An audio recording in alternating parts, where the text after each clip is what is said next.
I can't believe it's Friday. Where's this week gone? It really has flown by. I hope you've been enjoying Mr. Stink as much as I've been enjoying reading it to you. We're on to chapter 18, which was called Rabbit Droppings, which I'm a little bit intrigued by. I have absolutely no idea what this chapter's going to be about. Let's find out, shall we? We want Stink! We want Stink! Chloe peeked through a gap in the curtains.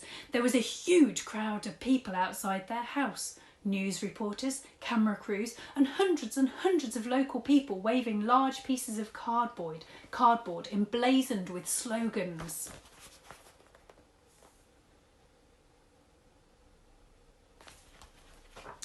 Mr. Stink's appearance on television the previous night had obviously had an enormous effect on people. Overnight, he had gone from being an unknown smelly tramp to a hugely famous smelly tramp. Chloe put on her dressing gown and raced down to the shed. "Oh, is it time for Lily to meet the flesh-eating zombie teachers?" inquired Mr. Stink as she entered. No, Mr. Stink. Can't you hear the crowds outside?" "I'm sorry, I can't hear you properly," he said. "I found these rabbit droppings in the garden. They make excellent earplugs." He popped out the 2 little brown pellets as Chloe looked on with a curious mixture of disgust and admiration for his ingenuity. For those of you who may find yourself out in the wild and in need of earplugs, just follow this step-by-step guide. First, find a friendly rabbit. Wait patiently for it to deposit some droppings for you. Insert one into each ear. Larger ears will require bigger droppings from a possibly even bigger rabbit. Enjoy a great night's sleep, only slightly marred by the smell of rabbit poo. There's a picture of the rabbits. What a crazy idea that is. Not one that I think I'll be trying. The Duchess sniffed at the droppings in the vain hope that they might be a couple of rogue Maltesers, or at the very worst some of Raj's despised coffee revels, but quickly turned up her nose when she realised they were poo and went back to her makeshift bed. "That's better," said Mr. Stink. "You know, I had the strangest dream last night, Miss Chloe. I was on television discussing all the important issues of the day. Your mother was on there too. It was hilarious." "That wasn't a dream, Mr. Stink. That really happened." "Oh dear," said the tramp. "Maybe it wasn't so funny after all." "It was hilarious, Mr. Stink. You were the star of the show, and now there's hundreds of people camped outside the house."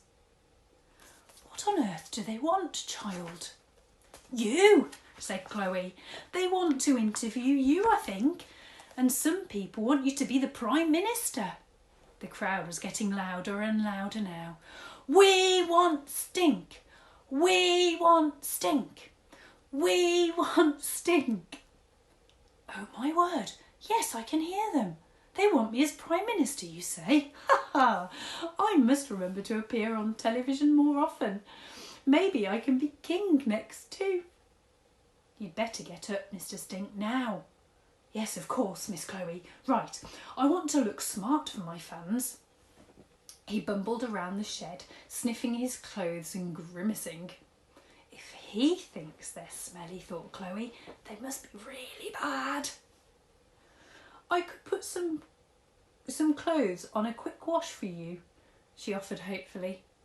"No, thank you, my dear. I don't think washing machines are very hygienic. I'll just get the Duchess to chew some of the particularly nasty stains out." He dug through a pile of clothes and pulled out a pair of spectacularly dirt-encrusted brown trousers. Whether they had been brown when they started their life was now anybody's guess. He passed them to the Duchess, who began her task of reluctantly cleaning and started munching on the stains. Chloe cleared her throat. "Mr. Stink, you said on the TV show how every homeless person has a different story to tell. Well, can you tell me your story? I mean, why did you end up on the streets?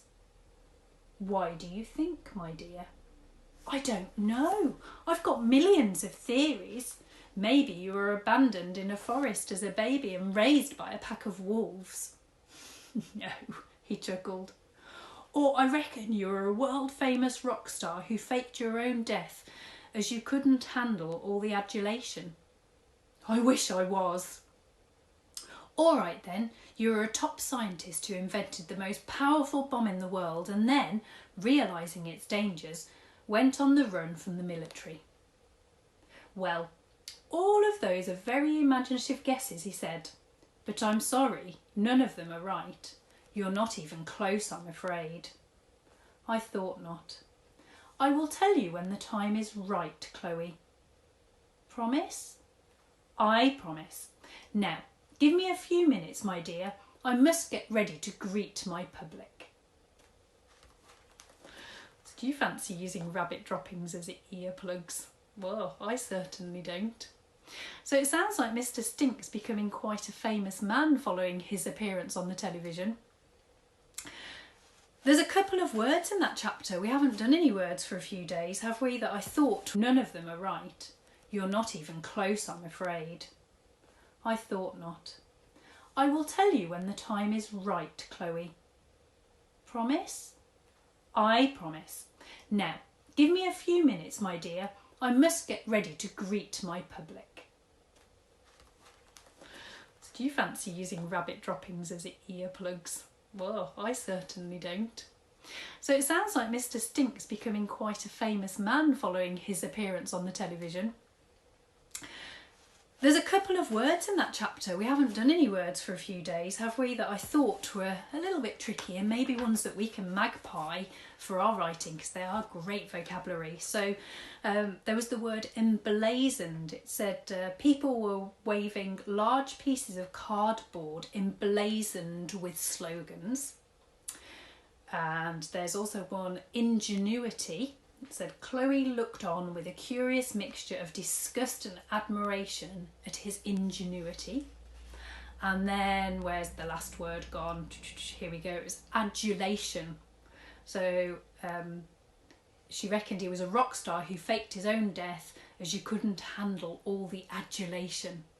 So get looking up in the dictionary what those three words mean, and I'll do a little slide for you for Monday so you can have the answers, and then maybe you can remember those words when you come in to do your next piece of writing and we can try and slot them in somewhere. Have a great weekend, Year 4, and I'll see you next week for I don't know whether it's the rest of Mr. Stink or definitely some more of Mr. Stink. Take care now. See you all soon. Bye.